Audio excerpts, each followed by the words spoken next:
تو اس مرتبہ امریکی اوپینین پولز پہ کتنا انحصار کر رہے ہیں، اس بارے میں دیکھتے ہیں یہ report.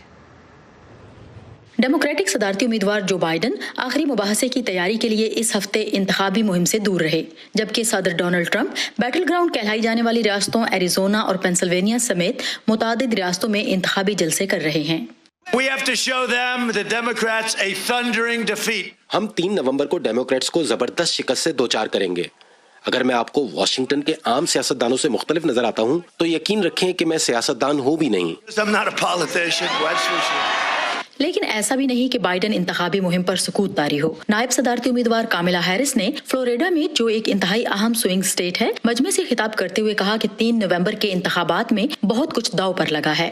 Criminal justice reform is on the ballot in 2020. Criminal justice اور ماحولیات سے متعلق اصلاحات سن 2020 کے ان انتخابات کے بیلٹ پر موجود ہیں، اور پھر جو بائیڈن بھی 2020 کے بیلٹ پر ہیں۔ قومی جائزوں میں بائیڈن کو ٹرمپ پر سبقت حاصل ہے، لیکن سخت مقابلے والی ریاستوں مثلاً فلوریڈا اور پینسلوینیا میں دونوں کے درمیان بہت کم فرق نظر آتا ہے۔ سیاسی تجزیہ کار ڈیوڈ ڈیمور کہتے ہیں کہ یہاں کے نتائج اہم ہیں۔ اور آپ جانتے ہیں کہ بالآخر یہی وہ ریاستیں ہیں جہاں کانٹے دار مقابلہ ہوگا، اسی لیے میں سمجھتا ہوں کہ بائیڈن کو شاندار فتح بھی مل سکتی ہے، تاہم بہت کم فرق سے ٹرمپ بھی جیت سکتے ہیں۔ رائے عامہ کے جائزے تیار کرنے والے بہت سے ادارے ان انتخابات کے لیے سن 2016 کے مقابلے میں مختلف طریقہ کار اپنا رہے ہیں۔ تب کی بار بہت کم جائزوں نے ٹرمپ کی اس جیت کی پیشگوئی کی تھی، جو کسی حد تک ایسے سفید فام ووٹروں کی وجہ سے تھی جن کے پاس کالج کی ڈگری نہیں تھی۔ سن 2016 میں جو سب سے بڑی غلطی کی گئی تھی وہ یہ تھی کہ سفید فام ووٹروں کو تعلیم کی بنیاد پر نہیں پرکھا گیا تھا یا ان میں تفریق نہیں کی گئی تھی، جبکہ ووٹروں میں سب سے بڑا فرق تعلیم ہی کا تھا۔ لیکن اس بار وہ غلطی نہیں دہرائی جا رہی۔ اس کے علاوہ ایسی متعدد ریاستوں میں بائیڈن کو 50% یا اس سے زیادہ برتری حاصل ہے جہاں ہلری کلنٹن 50% تک بھی نہیں پہنچی تھیں۔ اس بار ایسے لوگوں کی تعداد بھی کم ہے جنہوں نے ابھی تک کسی ایک کے حق میں فیصلہ نہیں کیا، جس کی وجہ سے سروے کرنے والے اپنے اعداد و شمار کے بارے میں زیادہ پر اعتماد ہیں۔ Under my leadership, prosperity will surge. غالباً اپنے استدلال کے حوالے سے ٹرمپ کے لیے معیشت سب سے زیادہ مستحکم مسئلہ ہے۔ There is so much on the ballot in 2020. صدر ٹرمپ کووڈ سے پہلے کی امریکی معیشت کے بارے میں مسلسل بات کرتے ہیں اور اس میں جلد بہتری کی امید دلاتے ہیں، جبکہ ڈیموکریٹس صدر ٹرمپ کی مجموعی کارکردگی کو نشانہ بنا رہے ہیں۔ بہرحال دونوں ہی کی انتخابی مہم میں ووٹرز کی حوصلہ افزائی کی جا رہی ہے کہ وہ ووٹ دینے آئیں۔ الزبتھ لی کے ساتھ سعدیہ زبران جھا، وائس آف امریکہ۔ جن ریاستوں میں کانٹے کا مقابلہ ہے وہاں لوگوں کو اپنی طرف راغب کرنے کے لیے دونوں صدارتی امیدوار ایڑی چوٹی کا زور لگا رہے ہیں۔ پیسہ پانی کی طرح بہایا جا رہا ہے، مگر ووٹرز کی سوچ اور ان ریاستوں کے ووٹنگ پیٹرنز میں ایسی کیا تبدیلیاں آئی ہیں اور کیوں آئی ہیں کہ جہاں 2016 میں صدر ٹرمپ جیتے تھے، آج وہاں جو بائیڈن کی جیت کا امکان بھی موجود ہے؟ یہ سمجھنا بھی ضروری ہے۔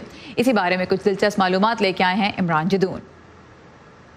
وائٹ ہاؤس کا راستہ ویسے تو تمام 50 امریکی ریاستوں میں سے ہو کے گزرتا ہے، لیکن جیسے کہ آپ نے کہا کہ ان میں سے کچھ کو جیتنا صدارتی انتخابات میں کامیابی کے لیے اہم ہوتا ہے، اور اس مرتبہ بھی ان بیٹل گراؤنڈ سٹیٹس میں جو بائیڈن اور صدر ٹرمپ کیمپین کی طرف سے خاص توجہ اس بات کی عکاس ہے۔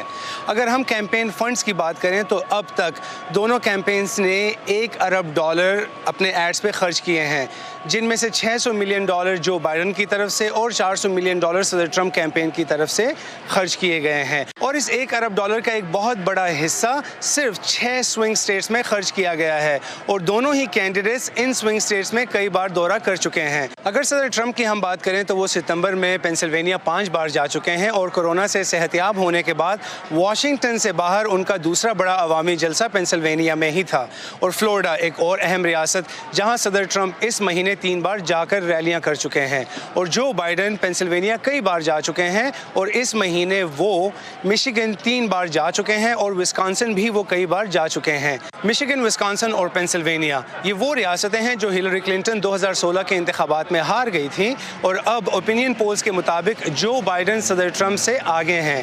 ان سوئنگ سٹیٹس کی اتنی اہمیت کیوں ہے، اس بارے میں نے پروفیسر چیڈ ہینکنسن سے بات کی، اور ان کا یہ کہنا تھا۔ Because in order to win the presidency, you have to win a majority of electoral college votes. That's